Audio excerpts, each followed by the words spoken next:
Good morning, good afternoon, or good evening. Welcome back to another episode of Everybody Loves Bliss. I am Bliss, and on the other end in the virtual studio is my good co-host, Ross Cooper. Say hi to the people, Ross. What up, people? How you doing, Ross? How's everything going? Oh, I'm pretty groovy. There's good stuff coming on the horizon, so I'm pretty groovy right now. Is it good stuff? Oh yeah, I don't know. It's interesting.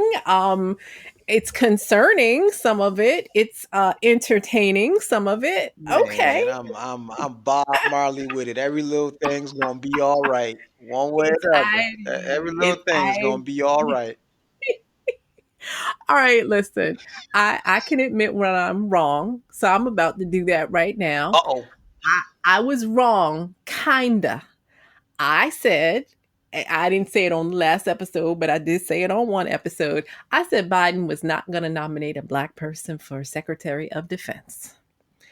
Well, it looks like he did. He has nominated a black man for Secretary of Defense. Retired, was he a colonel, general? I know his name is Lloyd Austin. Uh, a gentleman who served 41 years in the military, retired in 2017. He has now become Biden's official, not rumored, but official nominee for Secretary of Defense. Okay. Um, Here's what I'm going to say based on the information that I have. I'm still waiting. I think, and I could be wrong, that Biden selected him basically to shut you black folks up. So the Urban League and NAACP, I think he selected him for that purpose. And I'm going to tell you why. Are you still with me? You got awfully silent. Oh yeah, I'm with you. I'm listening to the apology. Oh, Yeah. oh, okay. I'm just listening to the I I was don't know. wrong part. Let's go. I don't know if it's an apology. It's more like, I'm not always right kind of thing. But listen, here's my deal with that. He did nominate him, but there's so many technicalities to these nominations. One is that Secretary of Defense is considered, I know as crazy as it sounds, it's a civilian position. So Lloyd Austin he served in the military for 41 years and he retired in, what was it, 2017 or 16. There's this technicality that there has to be a 7-year gap of active service to retirement.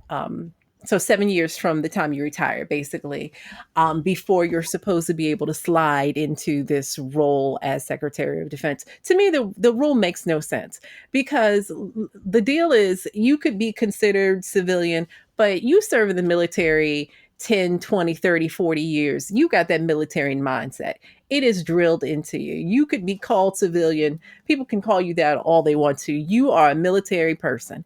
40 years in the military, I don't know why we bother calling you. You can't be a civilian again. That's my thought about that. So to me, the technicality is stupid, but here's what happens with that is that he has to have a special grant by Congress in order for him to serve in that position. What do you think the likelihood of that happening is going to be? Eh, I mean, it could happen, but let me just tell you, as of Friday, Ted Cruz has already said that he plans on, and he's trying to get all his GOP cronies who are in Congress to block Biden's nominations, specifically the nomination for Secretary of Defense. Now, part of me thinks that Biden knew that. I think that Biden knew that his selection of Lloyd Austin wasn't going to fly. And again, I think he just did it to shut us up, shut black folks up. But I'm sorry, I interrupted you. What is your thought on it? That's just me. I don't know. And this is where things get interesting. It depends on just how much you think. Let me get this right. I think this is bigger than one thing. And again, if I'm wrong, I'll be back here in a little while saying, hey, I was wrong. But I think Biden's playing a very interesting game Oh, where He's I do too. he's nominating quite a few folks, quite a few black folks, quite a few positions, and pretty much daring the Republicans to be like, nah, even if it's legit, right? He's daring them to be like, nah. So that way, in a very short period of time, given the state of the country and honestly the lack of knowledge for a lot of the voting populace, oh, look what they did. They turned down all his appointments. We're going to vote their asses out. So I think Biden's playing a very interesting game right now that is bigger than this single nomination. I don't think that that's going to affect whether or not Republicans get voted back into Congress. I don't think whether, and I'm sorry, I just don't. I don't think whether or not they confirm or deny Biden's nominations. I really don't think that that's going to have much effect on how Republicans vote for Republicans. I just don't. And I don't think that Democrats have been active and powerful enough, obviously, to really affect much of what has happened in Congress. They have not. They've not moved the House and Congress very much. So I don't think it's that. I think it's more of an interesting game of chess on Biden's part. It is to, again, to shut up the black, because remember we talked about it last week that the black leadership groups, organizations were coming after Biden about him not meeting with them, not electing enough black folks in high level positions. There were deputy positions that he was nominating folks for, but not in major positions. If by chance Lloyd Austin gets the confirmation, he will be the first black person in history to lead that role as Secretary of Defense. I do not see that happening. I don't. I do not see that happening. The United States loves their military. They love they that's that and that's a major power position. And I think that people look at that position, some folks, with more reverence than they do the position of president, honestly. And I don't, I, I don't know. Ted Cruz has already said they're going to block the nominations, at least some of them. And I think that that's one that's going to, I don't know. We'll see. But again, I said he wasn't going to do it.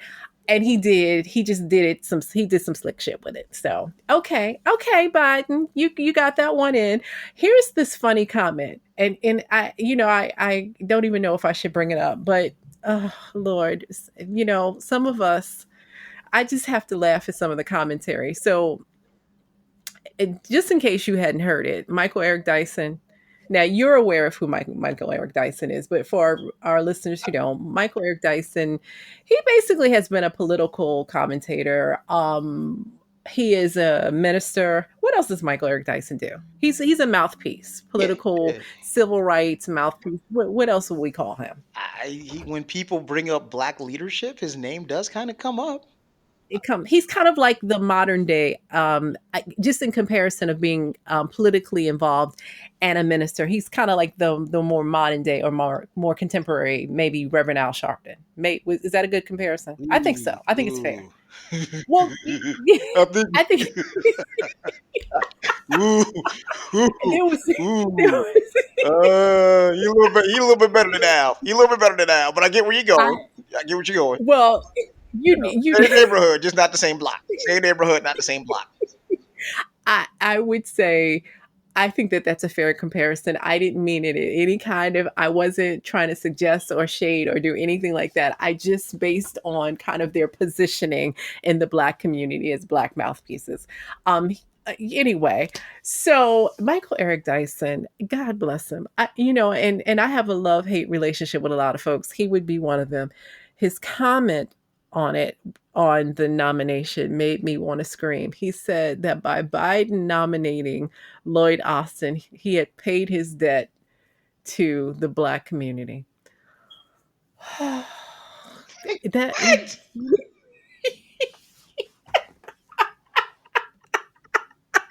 I should see. I love us, but then some of us, I mean, we some of us just take it too far. Now that is going too damn far. Okay, we get it. Rem Dyson. You're happy that the nomination happened. How in the hell does that pay the debt to black folks by this nomination? How do you even come up with You, something like that? But that's your people. That's nah, fam. That see, you almost had me say something colorist. Nah, fam. That ain't. oh, That but ain't I my love my people's. people. Nah. I love my I people. usually actually rock with dude. I usually I, actually rock with him, but this one is like eyebrow raised to the 10th power. Like what? I yeah, I mean some stuff I just, okay, whatever. I just had to throw that out there. I probably should have left it alone, but you know me, I couldn't leave it alone. Just to add to another nomination that came up today, Pete Buttigieg was nominated for Secretary of Transportation. I don't know how we make that connection, but just to share with you, that's who got nominated today. We'll see what Just happens. handing I out don't know. jobs. Rahm Emanuel got a job. Now this clown got a job. Just handing out jobs. Yeah, whatever. You cool. It's just there. Maybe he needed a he needed a gay male. So there you got it. You fill your quota. So he just paid his debt to the gay society right there with Pete Buttigieg. I mean, I don't hear. I don't hear. Wait a minute. I don't hear any leaders in there. I don't hear RuPaul going. Now our debt to the gay community is filled. stop. Stop. Or Ellen. You don't hear Ellen going.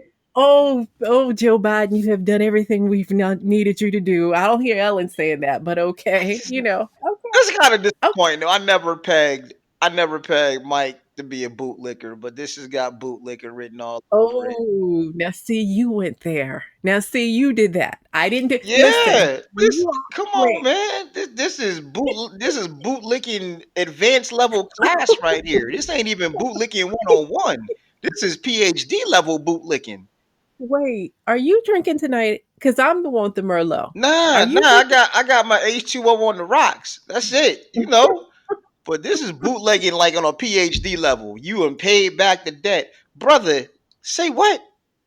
I'm Okay. sorry. I don't remember the reparations bill being passed or even talked about. Like you Uh, pay back the debt. okay. What? Listen, you reparations. We can't even get a second stimulus check. We down to it. What Ooh. you used to say it? You said it was $5 a day. You could sponsor an American. It's like $3 now. You can get an American for $2 a day, and it $2.50. Yeah, right, right. Oh, Trevor Noah joke for just $2.50 a day. You two can sponsor a starving American. I mean, we're laughing, but it's not funny Nah, because nah. it's really not funny because really and truly, we have not heard enough about what is going to happen with another stimulus check. Where I am, I'm in the DMV area, and restaurants close back down, which means for where I am, restaurants can no longer serve. They can serve takeout only, so you can't have any anybody dining in, and you can't even have outdoor seating. Mm. And that's happening all across the state of Maryland. I don't I know mean, what's going on in DC, but that's it. I mean, we joke about stuff, but it, we are I not mean, insensitive to the plate. I can tell you this. AOC Alexandria Ocasio Cortez, You love her. she did a You love her. live last week, and she explained one of the things that the problem is. Obviously, Mitch McConnell, but apparently, what's holding things up is it's an either or. Apparently, Republicans either want unemployment insurance beefed up like an extra 300 a week, not 600, an extra 300 a week, or stimulus checks, not both. And that's the hang up there. Dems are obviously like, Well, this is insane. We can't do either or, do both. But that's kind of where the hang up is. Again, according to AOC as of last week.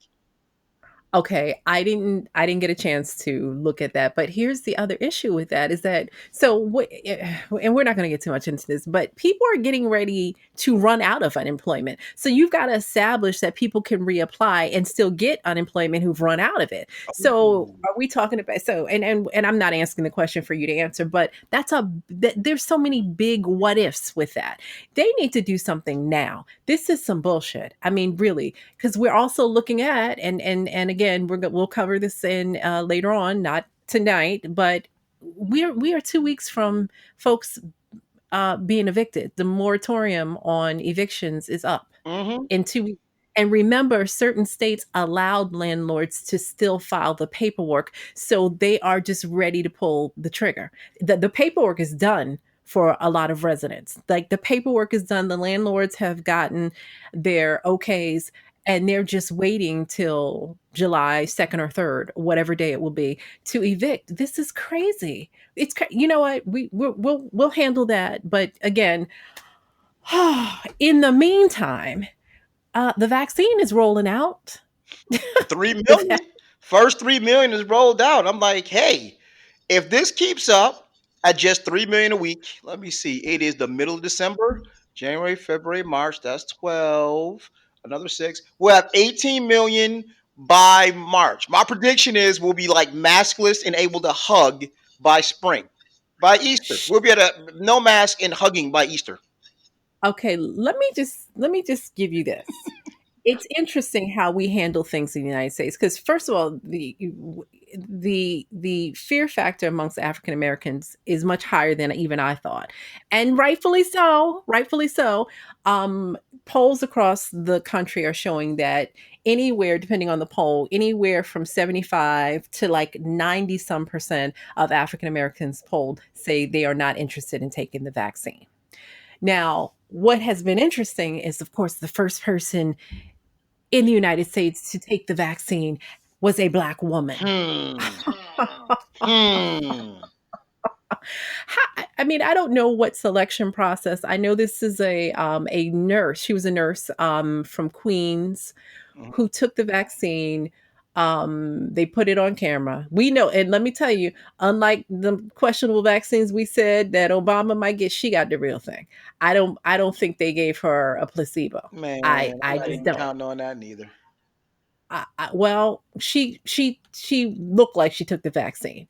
A nurse from Queens. Her thought process was that she wanted to be the first because she wants folks to trust the science.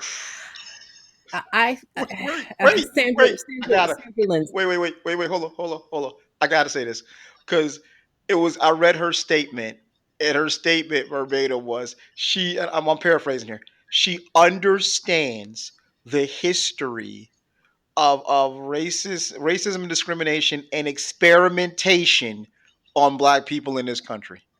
She understands this, but Well, wanted to instill confidence in people who look like her. Oh my god! what the hell? What the hell? Because well, keep in mind, this woman is not a foundational Black American. And when I say that, I need people to understand this woman's an immigrant. She's been in the United States for 30 years. She's 52. Right. I think the thought process of immigrants, Black immigrants that come to the country is a little bit different. We know that, and I'm not going to, I know, Mhm. but the thought process of foundational Black Americans, meaning those of us who have slave ancestry versus those who are first generation here, the thought process, or even second generation here, the thought process is totally different. I'm going to say that. But you still have some of us who have this kind of, oh, we've got to trust the science kind of mindset. The Pettigrews, I don't, well, you saw it. The couple, so MSNBC did this interview with an older Black couple who was part of the Pfizer trials. They are the Pettigrews, this couple who look like pedigree, by the way. You know, they were the when they did the interview with them, the wife had on a smart royal blue, looks like jumpsuit maybe, and the gentleman was wearing his white shirt and bow tie to do this interview, which I thought was humorous and cute. Older couple, they look like they're probably in their what, late 60s, 70s, who admitted that they had lived through Tuskegee. Like they lived through Tuskegee. But their thought process was, well, we have to acknowledge the fear is real, but we also have to acknowledge we've come a long way. What What? long way are they talking about? What long way are they talking about? What are we talking about? Do you know that we there was just discussion in July about North Carolina, the years and years that the state of North Carolina had a whole eugenics project that North Whoa. Carolina sterilized nearly 8,000 people. in North Carolina. Poor Who's white sanctioning women that? Well, never mind. That's not and relevant. and But African Americans, they sterilize them. So to how is it control fair? the population rates. Oh, we're not giving all this information. Let people look it up. Okay. But it's North Carolina. Yeah. Um, so, and that went on up until the mid 70s.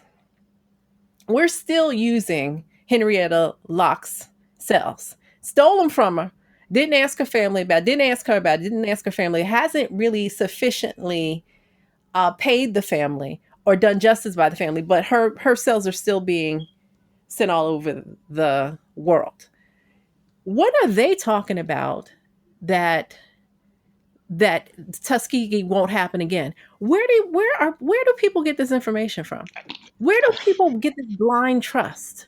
And here's the other thing: you got to assume folks like you, meaning that they care for you, in order for you to assume that Tuskegee won't happen again, or you overlook things like sterilization projects that go on. Hmm.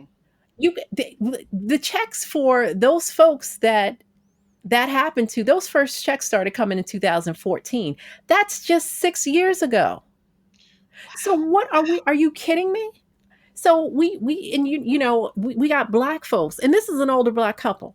So that you would look at them and you would think they have some sense. They would fill all the checklists. Like if you saw them on paper, they fit all the checklists for respectability politics. They are the respectable black family, and they don't have no sense. I'm sorry. I don't mean no I'm not trying to be disrespectful to the Pettigrews, but the statements they made were not based on any scientific fact. They weren't based on history. Right. This assumption, is it as and I'm wondering, is it an assumption because they've done the right things, they've made it, they're finally at least middle class, they're comfortable, they've probably been able to raise their kids and grandkids well, and they've all gone to college. Does that, I mean, does that do something to people where you no longer are able to see reality? I don't know, but they are certainly parading all kinds of black folks in front of us, all kinds. So you got the first black woman who took in Queens. Then you got the crew in Boston doing the dance. Oh, So that's viral now. There's a group of medical workers. I don't know if they're techs or nurses or what they are, but black, looks like mostly black and brown, that came outside and did a whole choreographed dance in front of the medical facility that they worked in, just to kind of build a way of building trust. you Man, can't build trust. See, the thing oh I've noticed, my right, when we start talking about this and how other countries, because people love, well, other countries I've noticed have two things that this place does not. One, other countries either do not have a palpable fear of their government, do not have the history that this government has. So the government says, hey, check this out. Everybody stay in the house for the next month. We're gonna get through this together. It's like, okay, cool. Or you do what China did and literally lock people in their buildings, like you can't leave. Here, we have this interesting combination where we have the freedom, we have the civil rights, but we also have a healthy reason to not trust what the government says. So it's like, no, I don't. We don't believe what we're being told. There is no trust that can be won back when we have people in Washington taking bribes, aka lobbies. Like, there's no trust to be won back. I'll never trust you, especially as a black person living in this country. nope. Like, there's a healthy And reason to not trust anything the government says, especially if you're black. it doesn't, and let me just say this, because then people think, oh well, they're like conspiracy theorists. They're like, well, if you don't trust the government, why are you here? Don't ask that question, because Africa, as foundational African Americans, we have the right to be here, but we have the right to question based on historic facts. This is not out of line at all. This is based on what has been and what continues to be in this country. And we still live and thrive here and have the right to be here. And we will always have that. And we will still always criticize what goes on in this country. I just want to make sure that that's clear before somebody sends well, why don't you leave, go somewhere else letter to either you or I. It is healthy, it is smart, And it is fair to have a criticism of the country that you helped build, your ancestors helped build. We are founding members of this country, and we are just examining what is. That is simply what it is. So, with that, you brought up other countries.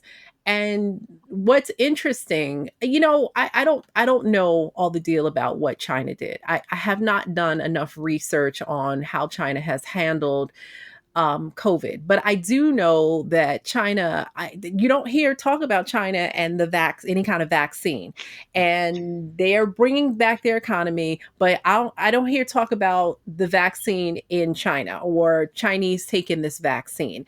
And supposedly, China is not supposedly, but China is the place where the virus started, where it was made, where it came from. That's not being xenophobic or prejudiced or anything. It is what it is. That's the truth. But I don't hear talk about China taking the vaccine. In fact, we just got some really great information on two countries that have opened up, New Zealand and Australia. They've opened up their economies. There's no COVID restrictions.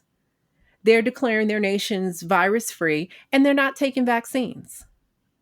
So what are we missing here? What are we missing here? They did the same kinds of preventives that we did. They wore masks. They did the 6 feet apart. And again, I don't know all of the history of New Zealand or Australia, but I would suspect that there's a different kind of agenda that goes on in those countries. There's a different kind of trust, and they were able to get through it and are getting through it without a vaccine. Doesn't that, I mean, at the very least, as an American, don't you kind of go, or if you're in the UK, or if you're in other parts of Europe, because let me just pause and shout out to France, and to Germany, because for some reason, we have great listenership there. So for our French audience and our audience in Germany, thank you very much. But Ooh, I I'm have glad to you said that say, because I was about to say something different. Okay, cool.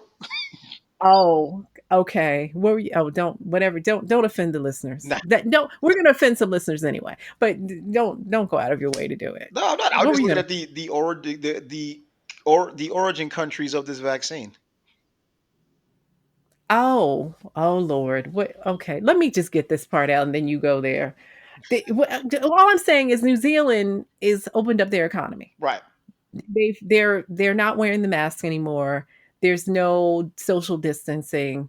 And actually, let me just thank one of our listeners who sent that in and sent that information to me about New Zealand. The information about Australia came later. So I want to thank our listener. I don't know if I should say, do we say, we're going to thank Charmaine for that information. She knows who she is. So thank you for sending that information. Yay. So so what are we doing wrong? I mean, shouldn't we? Aren't we supposed to be the most sophisticated, the most evolved? We're supposed to be the most powerful. United States, loves to be the leader. We ain't leading. We How come we're not leading in fixing this pandemic? Because What is it? we're free. It's always felt like the agenda was set from the beginning. We've questioned it on the show. We've questioned the lack of information, the information that would have been very helpful for us. We've questioned a whole lot of things. This rolling out of this vaccine so quickly, and here we have other places that don't even need a vaccine that are going on with life. Yeah, it should make you wonder. I'm I mean, sorry, at the very least. come on, man. And because I get it, the temptation is there for some folks to say, "Oh, you conspiracy theory." Da, da, da. Listen, let's just real quick. I'm gonna do a couple points, and we will do this factually. Okay, start from the top. One, um, no conspiracy theory. The Tuskegee experiment actually happened. There's a reason for Black folk to be skeptical of getting injected with anything. That's one. Two, like you just mentioned, other countries are doing this. A lot of vaccine. Operation Warp Speed took, I don't know, I guess from March to now. The companies Pfizer and I do believe BioNTech origin countries are here in Germany. Um, Everyone celebrated when the vaccine had a 95 or 97% efficacy rate. If you do the quick math, though, cases to deaths, it's about a 98% efficacy rate for just herd immunity. So again, goes back to what you said. Why do we need a vaccine? Why we're not leading as far as containment? Well, we're quote unquote free. When the government said everybody stay in the house, certain people, red states, were like, nope, infringing upon my civil rights. I'm not staying in the house. I'm not wearing no mask. So there's that tidbit. But But hold on.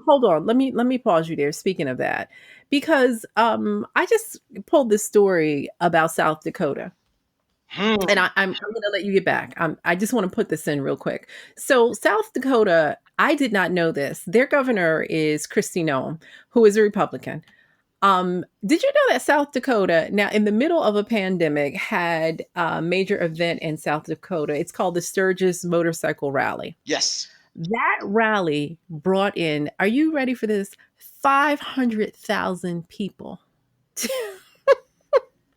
came, went, because it's over with, went to South Dakota for this one rally. And based on the numbers, now the numbers for South Dakota have risen, but in the last week there's been a decline in the numbers. And keep in mind too, when you're looking at information on this particular story, it depends on who you go to for the story. But basically, in terms of numbers that they can correlate to that event, based on the numbers, you see, I saw some place where there were 330 that they confirmed, and somewhere like 400 and some numbers that they could confirm went back to that particular, they could track back to that event. Out of 500,000 people. Now, I saw places calling the event a super spreader. How is 500 people out of 500,000 a super spreader? it just draws. How is that a super spreader? How do you, that does, and and with her, with this governor, again, Governor Kristi Noem, she's one of those, I'm supporting Trump. She didn't have any of the restrictions. Like, her state didn't have the restrictions. You didn't have to wear masks. You didn't have to do all those things. Now, I would think, based on that, the numbers should be outrageously high in South Dakota based on the kind of measures we're taking now in terms of, this vaccine and closing things down. So South Dakota should be rampant. It should be rampant with coronavirus. And the numbers, even when they're skewed up, don't match what we're being told. And as I'm saying this, I want to say this again, because I always want to be sure that we're doing this.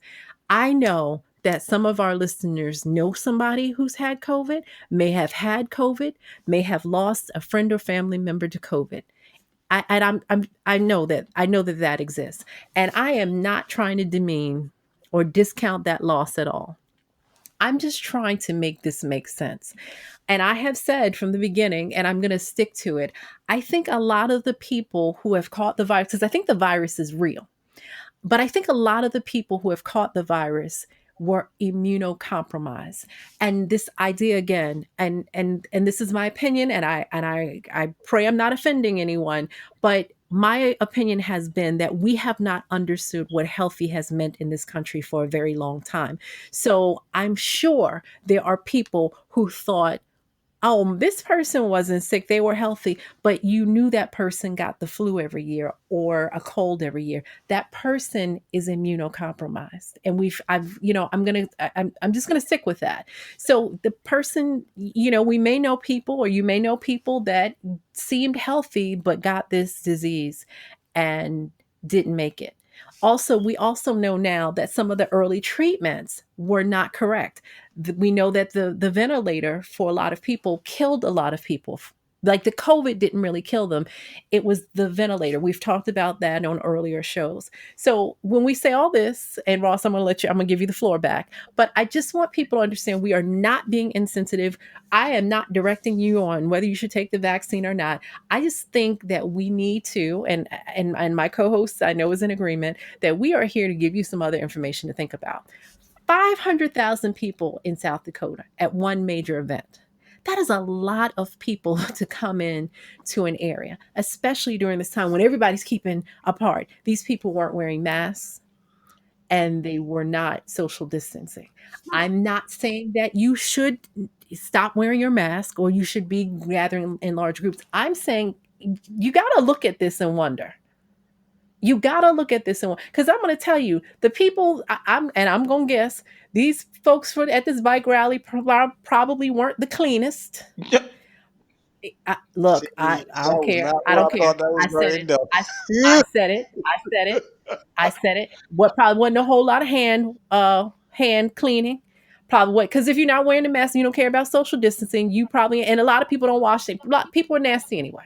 That's what COVID has shown us anyway. People are nasty anyway. Look, I'm not holding back. People we knew that early on. That's what COVID brought out. A lot of people were nasty in the way that they handled just in life, not washing hands, not wiping surfaces down. Most people weren't doing a good job of that beforehand. Some of them are better, and I know people have gone back to the same old habits. Listen, you and I, when you were here in town a couple of weeks ago, we sat in that place that I'll never go back to again. I looked around, wasn't nobody using hand sanitizer. So listen, people are not that clean. I mean, they're just not. Okay, and I'm a germaphobe, so always have been. So there's that. So I'm just saying. So all of those factors, and the numbers should be bigger. Even that. I Go mean, ahead. I'm here's sorry. the thing, though. Like I said, this is not being conspiracy theorist. This is not disrespecting anybody who lost someone to this disease. This is asking very basic, simple questions. I'm going to piggyback off something you just said. They just had this huge ass event in South Dakota recently, right? Based on that number of people alone, there should have been a lot more cases, right? There are two communities that should have been ravaged by now, and either A, they have been and we haven't been made notified, or B, it hasn't happened. One group typically can't social distance. That would be prisoners. The other group typically has an issue with cleanliness. That would be homeless. Yet, we have not heard about mass numbers of either of those two dying off. You're starting to hear a little more about stuff going on in prisons, but not the numbers that you would expect. You are right. And homeless, we don't have hardly any numbers about homeless folks coming in. That's right. I've not heard it. If somebody knows some other information and they want to send it in, I mean, think about like Skid Row, just because of what was going on in LA. Anyway, how large Skid Row is. Right. How many homeless that you and I listen. It, I'm just saying, we're Again, just we saying, should be you hearing gotta about consider all we should be hearing things. about homeless people lying dead in the streets, piling up, but we're not. And give And I'm glad we're not. I mean, let's be clear, we're glad Oh, we're not. We just absolutely. wanna yeah. Absolutely glad. Absolutely glad. But in giving how hard this country, I know in other countries, how hard this country is pushing, get a vaccine, get a vaccine, get a vaccine. This is gonna kill you, it's gonna kill you, it's gonna kill you. If it were happening, I'm sure we'd know about it because that would add to the gumbo to make people, oh my goodness, look what's going on out there. We gotta get this vaccine like tomorrow. So But I bet you what's going to happen as we've seen these polls happening and black folks not wanting to take this vaccine, one or two things, you're going to start hearing reports that the numbers are rising all out of nowhere. You're going to hear different, they're going to start telling you those numbers are rising out of nowhere. Even though we can't go nowhere, I'm going to tell you, in the DMV, Maryland specifically, you can't go hardly any place. I know people that are staying in. They're not doing much of anything. They're wearing the mask. Somewhere, somehow, you're going to start hearing reports that the numbers are going to go up, or they're going to force you to start finding other ways to make you take it. I think so. I think because they're not getting the volunteers that they expected.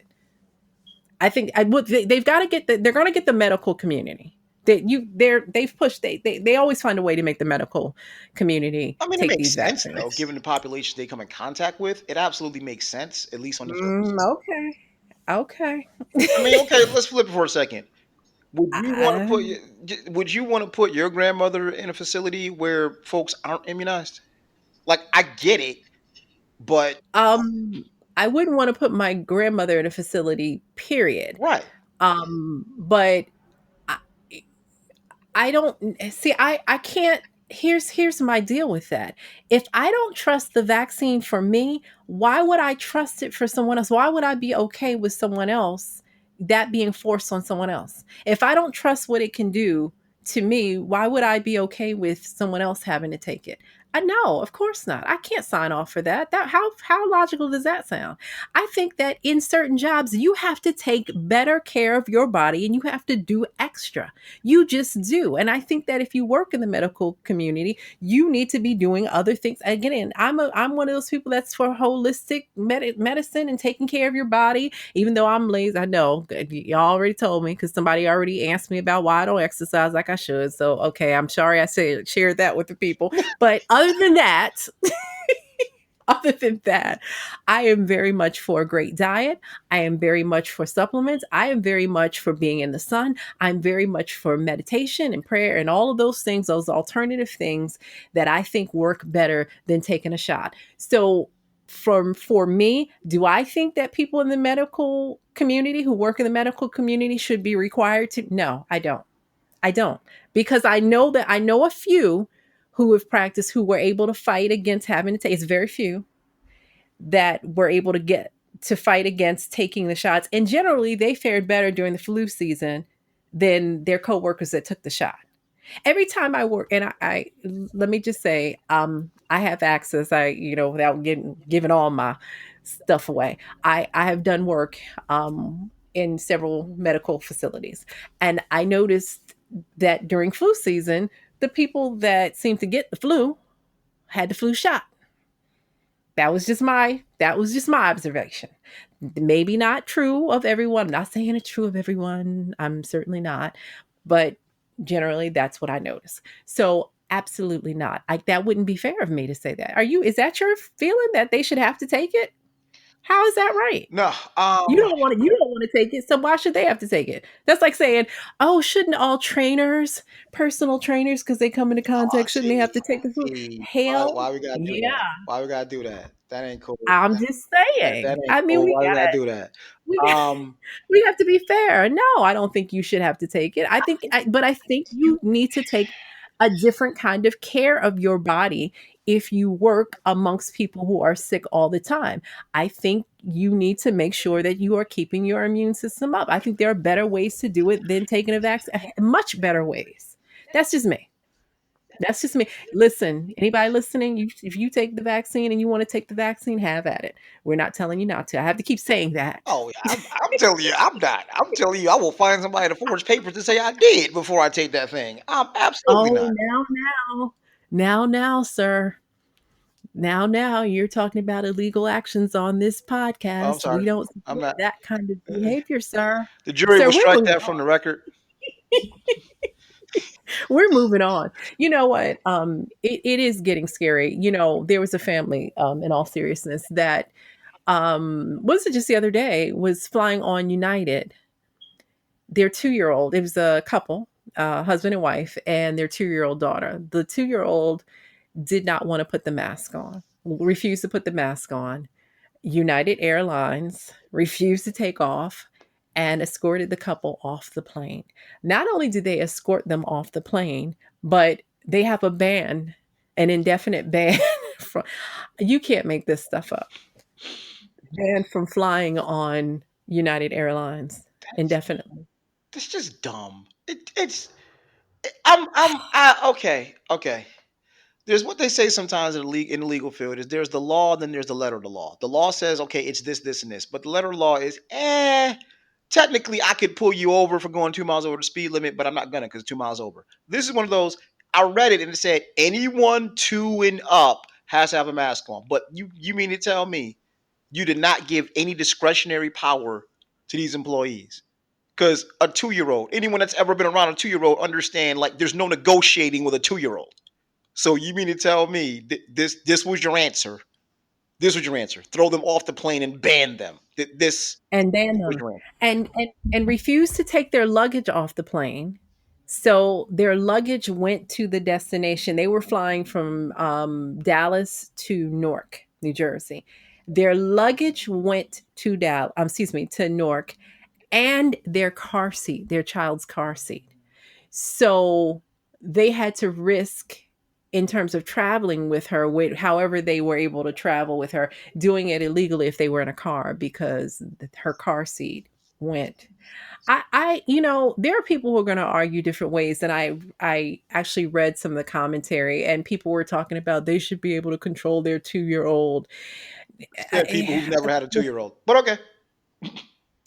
I, I just, all I'm telling you is that this is getting, it is going to be, and we've said it, it's going to get, in terms of limitations on what you can do, it's going to get worse and worse.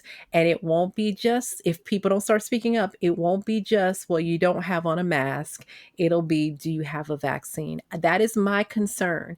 So this is about the mask now. She did not have on a mask, the 2-year-old. So they put the whole family off, the father and the mother.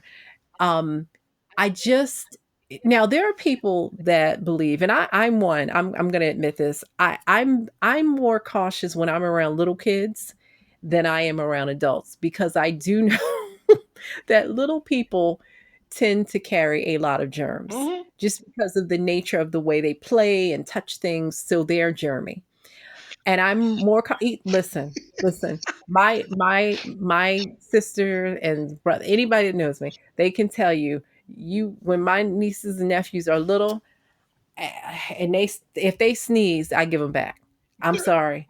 You come around with a runny nose, I'm like, oh Jesus, no. Oh, yeah. Do I have enough vitamin C in my body? I just, I'm that person. So I get it. I get it to a certain degree. But if you're practicing the right social distancing on a plane, and what the father did, if you see the actual video, and again, this will be one of the videos that we'll put up on the page. I mean, he what he was doing, because some folks said he didn't try hard enough to put the mask on her. What? I think I think it was the choice between trying to keep her calm, because if she had started kirking out on the plane, then people would have had a problem with that. Oh. Because I hate that. I'm going to tell you, I hate being on a plane. And again, I'm a person who does not have children. Hmm. So when kids are acting bananas on a plane, I'm like, oh Jesus! Just two people I hate sitting next to, the person with the cold and the person with the kid. So I've had that concern, but I don't I just feel like this didn't have to happen, because he was able to calm her and put her on his chest, and he had something that kind of covered her mouth. It wasn't a mask, but something that he was holding over, and that should have been good enough. And it was not. And United has not answered yet. They've given, because I looked before we started recording to see as of yet if they've given a real statement. Basically all they said is the health and safety of their employees and customers is their highest priority, and they've got multi-layered policies, including mandating that everyone 2 and older wears a mask, and that they're going to investigate further. That's all they've said. Now, what's interesting to me is that this story hasn't gone more viral, and I don't see as much cancel culture as we see canceling people for having an opinion. I'm surprised that I'm not seeing cancel culture go after United. I'm not really seeing that. I mean, I've seen a few people, like, we're not traveling United. We're not, maybe because people aren't traveling that much anyway. But the outrage, I'm surprised there's not more outrage, which I'm wondering what that says about us, as as a collective, as what people's mindsets are now. I mean, what is your thing? Are you surprised that there's not more outrage about how this family was treated?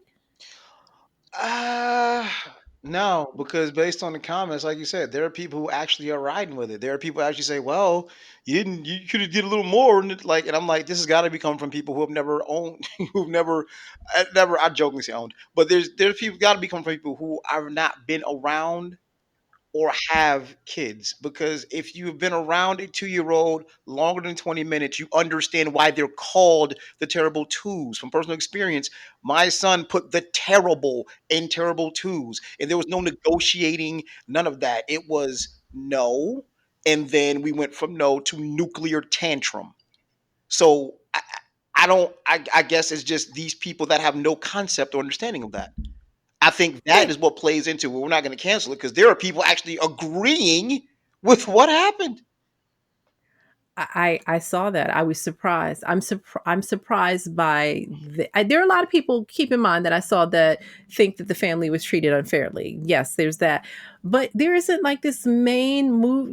This I thought that this would have sparked outrage against United, but I think what's happening is it's speaking to kind of where we're coming with this whole thing. Like we're being trained. We're being trained to have the mask on, to keep distance. I mean, keep in mind, we're in the holiday season, and I know people that have not seen their family or their loved ones this year, who've not gone to see their parents or who've not gone to see, other family members and not been in the same space with them for fear. And and again, I I'm just observing the world. I've got so many mixed feelings about it. I don't know that this was handled correctly, but, but people are so afraid now, I'm, and they've go ahead, go ahead.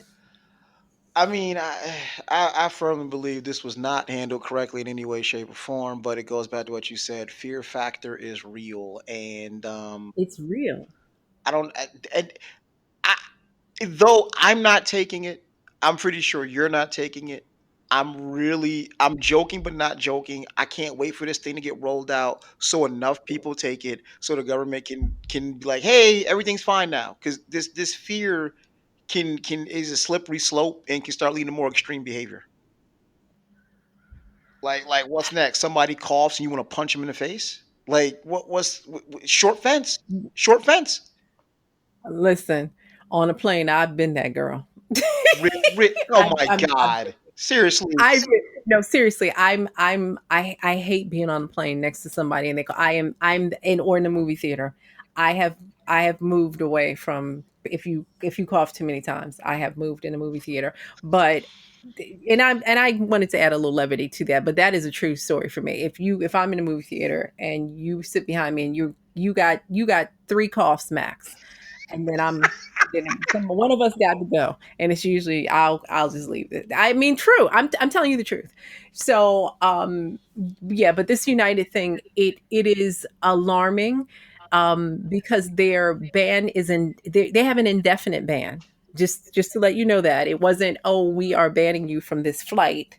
We are banning you, your family, indefinitely. So a 2-year-old has earned her indefinite ban off of an airline. But remember, we talked about the airline that already talked. What is it? I can't remember. Quinos Airlines has already talked about, making sure you have the vaccine before you fly the airlines. So I don't know, but in speaking to the fear, and this is not a funny story at all.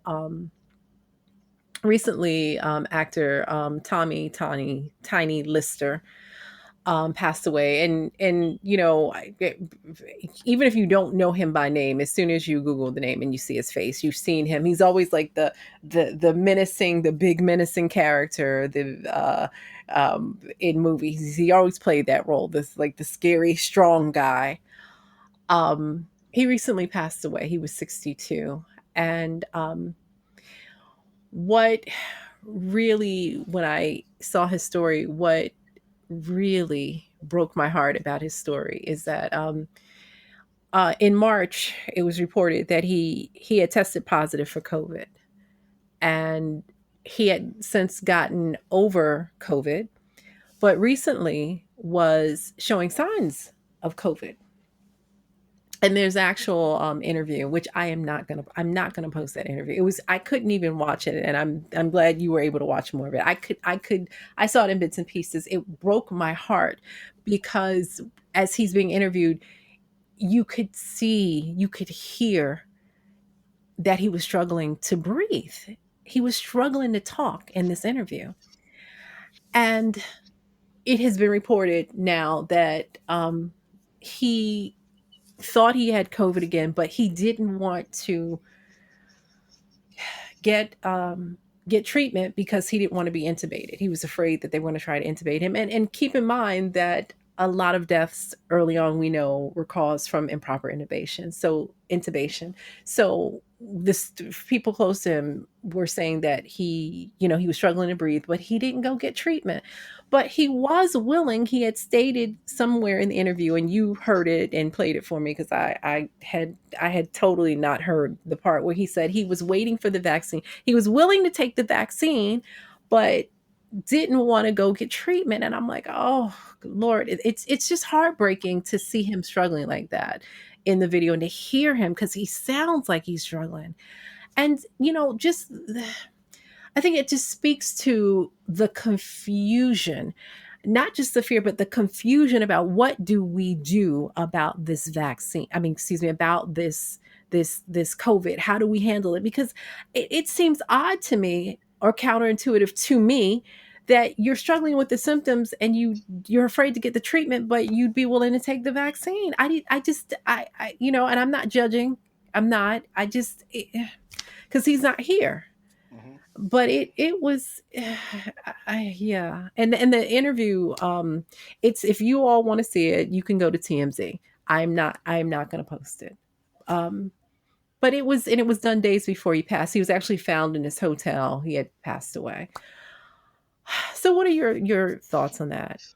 uh, Um, it's tragic first and foremost. I I don't know. It's like I said. It starts and finishes with being a tragic thing. I know, like I said, he wanted to take the vaccine.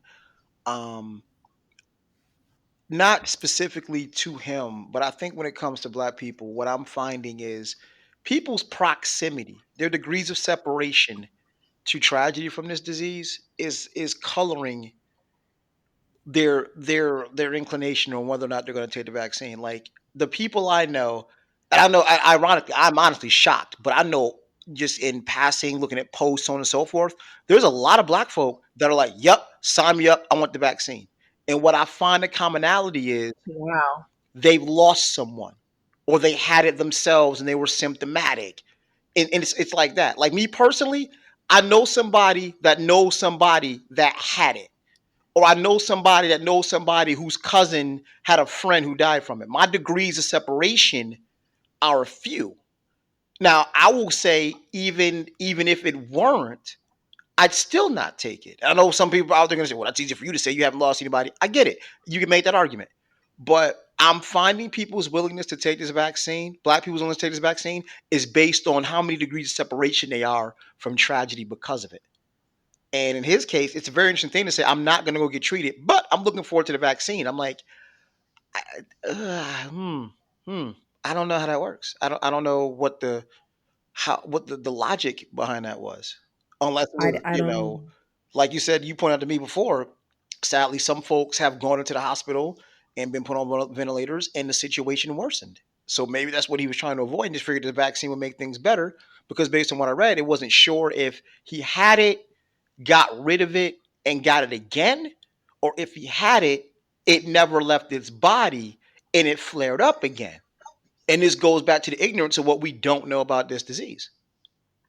I was going to say that's part of the question is that, I know that there's the actress Alyssa Milano, who had the disease, had the virus, and supposedly was cured from it, but she's got all these residual effects that she's claiming happened, like hair loss and fatigue What? that stayed with her after. Yeah. Yeah, that's an interesting story to pull, and that's again actress Alyssa Milano, who's said that fatigue and hair loss and all those things she's dealt with months after getting over the virus. I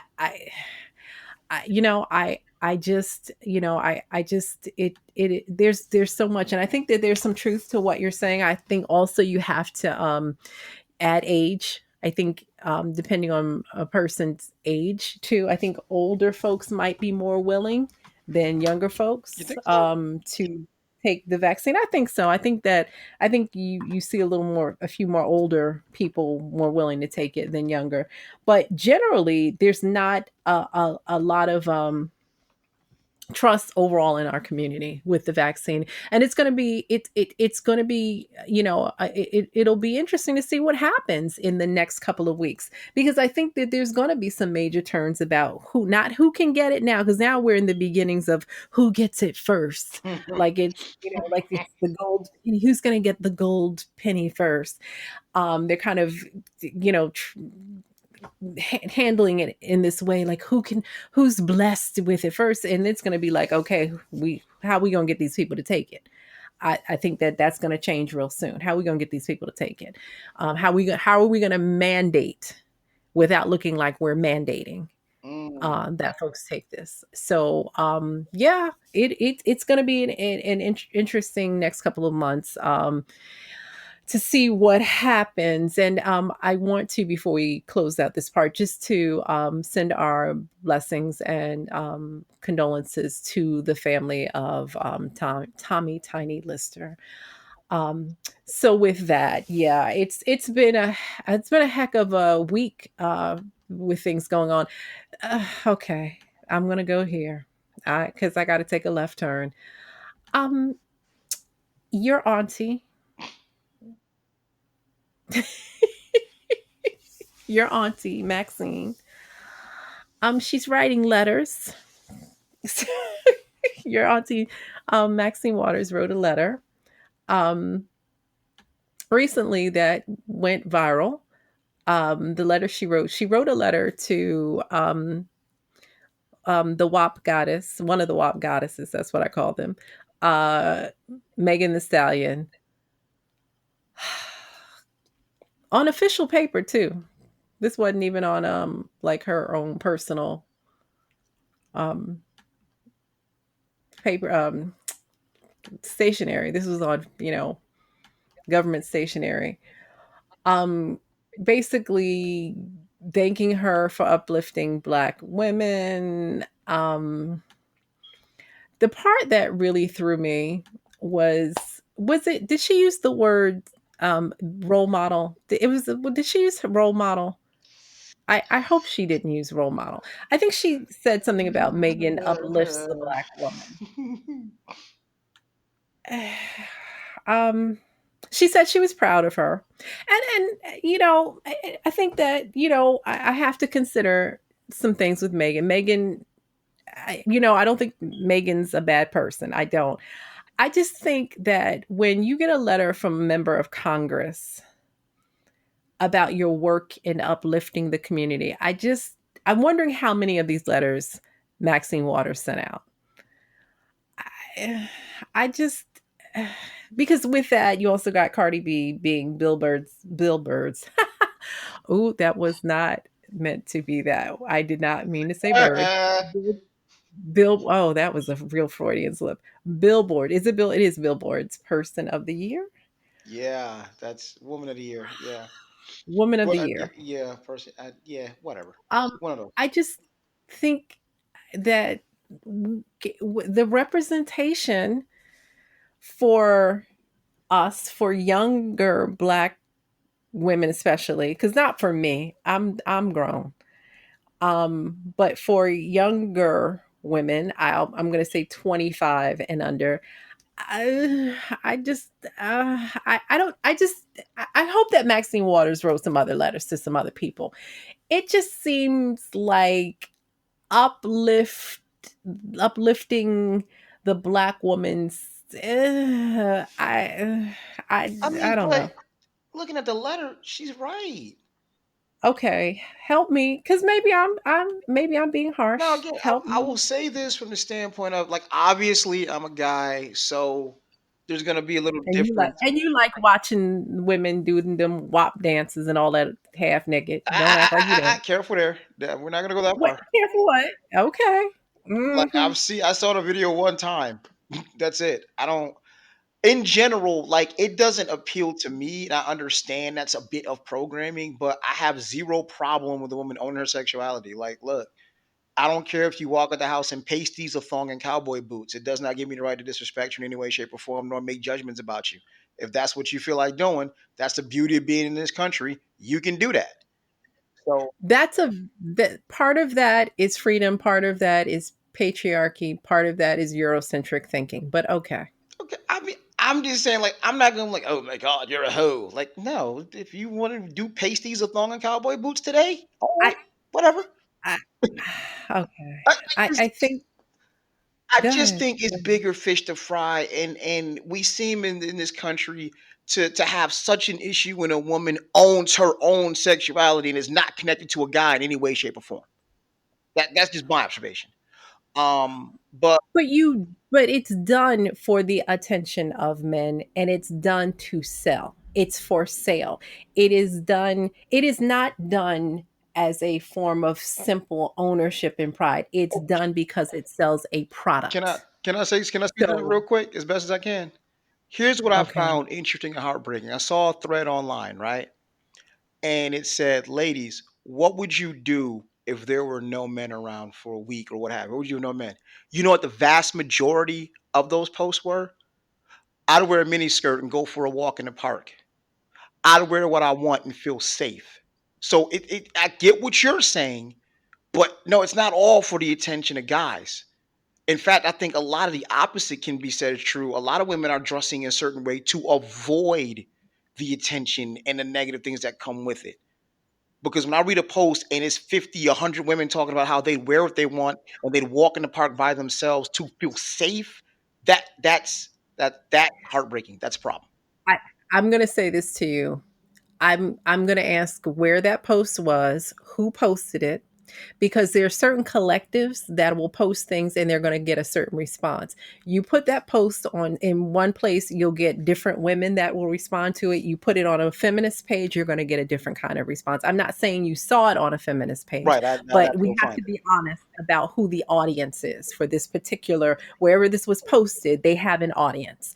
And your response is based on the audience, just like when we were talking earlier about the South Dakota numbers. Depending on where I went to look at the response to the event that happened in South Dakota, it's a super spreader, and one says it proves that we need to be questioning what's going on with COVID. So we've got to Mhm. take that into account.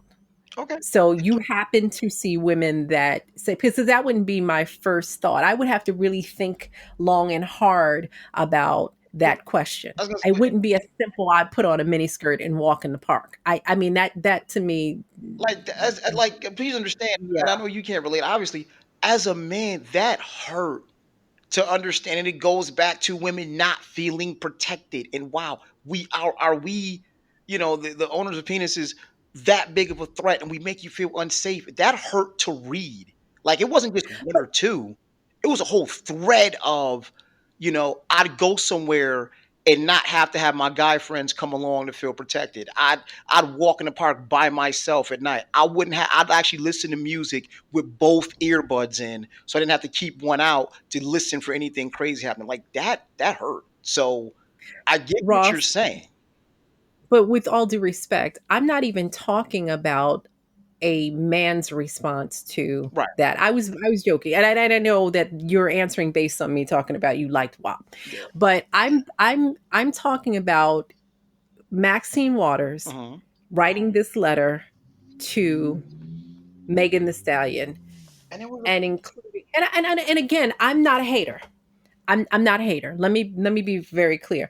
mhm. I appreciate the fact that Megan The Stallion, because here's one of the things that I do know about her.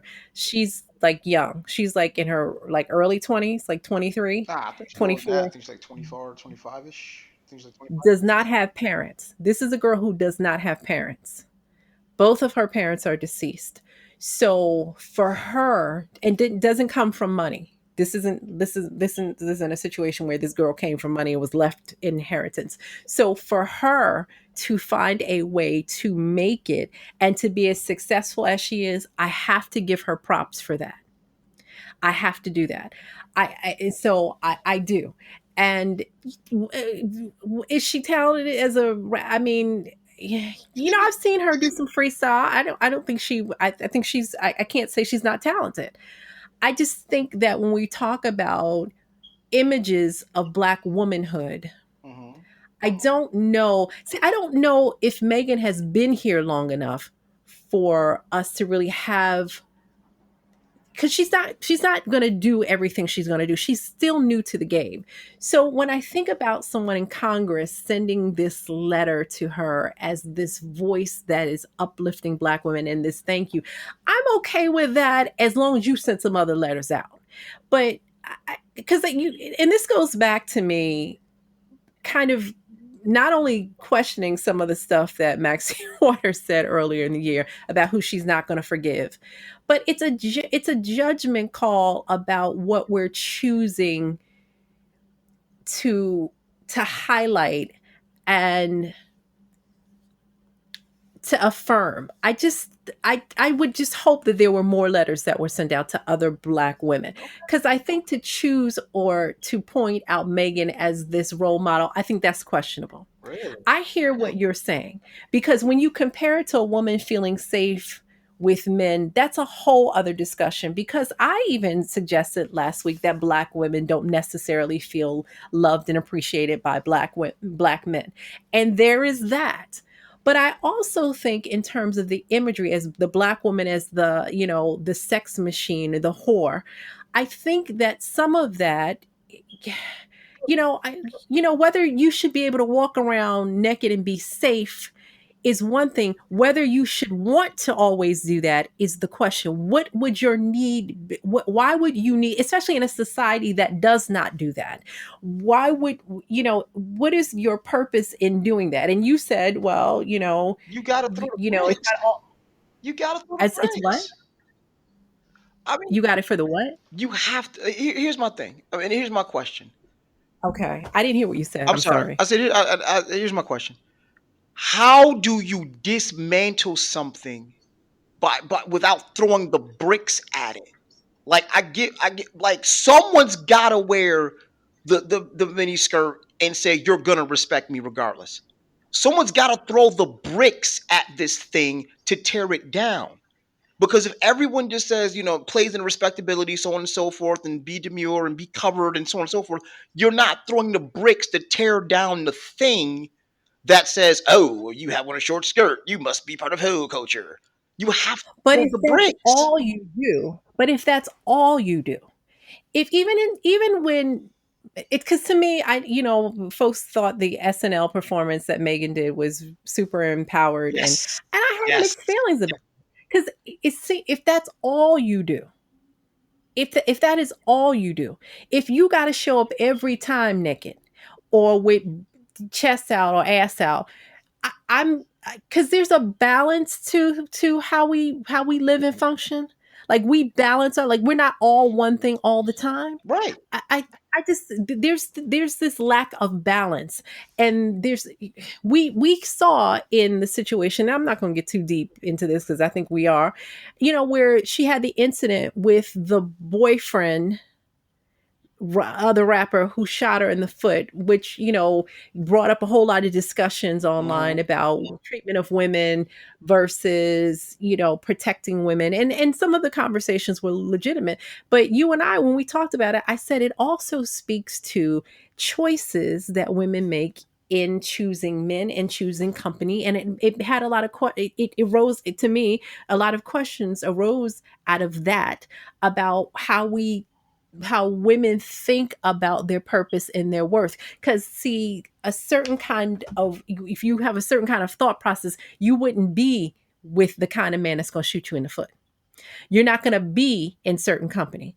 And there's a mentality a lot of times that goes with the sexualized behavior. There's a mentality that goes with that, and it shows up in different places. It shows up in the car, you getting your foot shot, or it shows up, and again, people are married and they have the right to choose, because we were talking about Cardi B being person of the year for Billboard, woman of the year.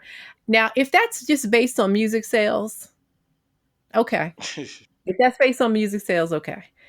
But outside of that, if that's based on imagery and See, uplifting community, all of that, I don't know. I don't know if it's about work ethic. I can't talk about Cardi B's work ethic, because again, she's like Megan. You have to give credit to the fact that these girls come from nothing and have built themselves up, built their careers. I have to give. I'm not a hater. So yeah, okay, great. Billboard, if that's based on record sales, okay. If that's based on downloads and media, let's go for it. But there's a mentality that comes with that, because Cardi, as smart as she was about her career, is always naked. Is all her Most of her music is you. I don't necessarily want my nieces and nephews listening to it, the little ones. Right. and and again, in terms of mentality, publicly back and forth with a man that's constantly cheating, and this whole back and forth.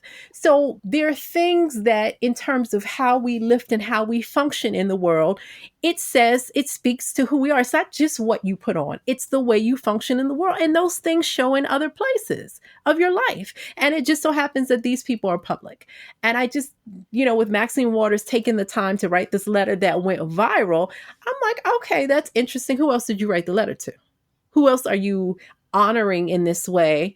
Who else are you giving homage to, who uplifts the Black woman? Because if this is the person you chose, and this is all you've chosen for the year, Auntie Maxine, uh, I mean, next to that letter that you, or excuse me, not the letter, next to that statement you made about not forgiving Black men for voting for outside of the Democrat, we got a problem. I'm sorry. That's just me. What is your feeling? um, I think Megan's a different animal. I think, ironically, Then what? Then Cardi, yes, or I just a think Megan's different a completely different animal than Cardi. I mean, okay. they have similar stories, but right now, what they're actually doing are two totally different things. And Megan is doing things. If all you see Megan is naked stallion girl, then, like you said, you're more than one thing at one time. She's actually established scholarship fund. She's actually doing things for Black women in the community, so on and so forth. And I think that's where the letter comes from. I think the thing is, use your platform for something. I love the personal thing. I love the way, and I know you have issue with it to a certain degree. I love the way Lizzo uses her platform to further, you know, tear down, throw bricks at fat phobia, fat shaming, so on and so forth. You use your platform and you throw bricks at the establishment that oppresses you. I have mixed feelings about, in terms of Lizzo, in terms of what she represents. I think, again, a talented person, a very very talented person. I've told you before. I think, in terms of just beauty, I think Lizzo is absolutely gorgeous. I think she's got one of the most beautiful faces. Um, and I don't, in terms of what size a person wants to be as a larger woman. I mean, I'm not tiny. I'm not like huge. I'm like 14, 16. That's that's considered a larger. And I never said that on, but I'm that size, and that's not considered small. And it's not Hollywood. It's a Hollywood size. So so I get it. I mean, that's still, smaller than a Lizzo, but still considered plus. So I get it. In terms of always being naked all the time, Lizzo does a lot of, I don't, I look at that and I'm thinking, my thought process is, you don't have to do that. Like, you've got so much, you're so talented, you don't have to be naked and shaking your ass to prove a point. Or, you don't I that's my thought process about it. I get you can, but there's balance to that. And sometimes I think some of these people have gone sometimes overboard with it, because you don't want to be sexualized, but you sexualize yourself all the time, but you're always naked. I That makes no sense. There's this, respect me, my what I do. But you're like, I don't listen. The guy who Let me tell you, the guy who always has his shirt off, or always is in gray sweatpants online. I'm like, Wayne. oh, Oh, sorry. I mean, whoever that is, I'm like, oh, next. I mean, I think the same thing about men. If you always flexing and naked on, like it's showing your print all the time. I'm like, okay, all right, yeah, nah. Nah, and wait a minute. Wait, what? I'm forgetting the the bombshell of the week. Snoop Dogg. Snoop Dogg even weighed in when he was asked. Now, keep in mind, he was asked about what he thought about WAP, and that is for those of you because we've referred to it. WAP is the song Cardi B and Megan The Stallion, and it's in the WAP stands for what it stands for. It stands for should I say it? We run a classy show, but we're just gonna say WAP. If you don't know, stands for wet ass pussy. Which that in itself, okay. So they asked Snoop Dogg what he thought about it, and basically Snoop was like, these women they need to slow down.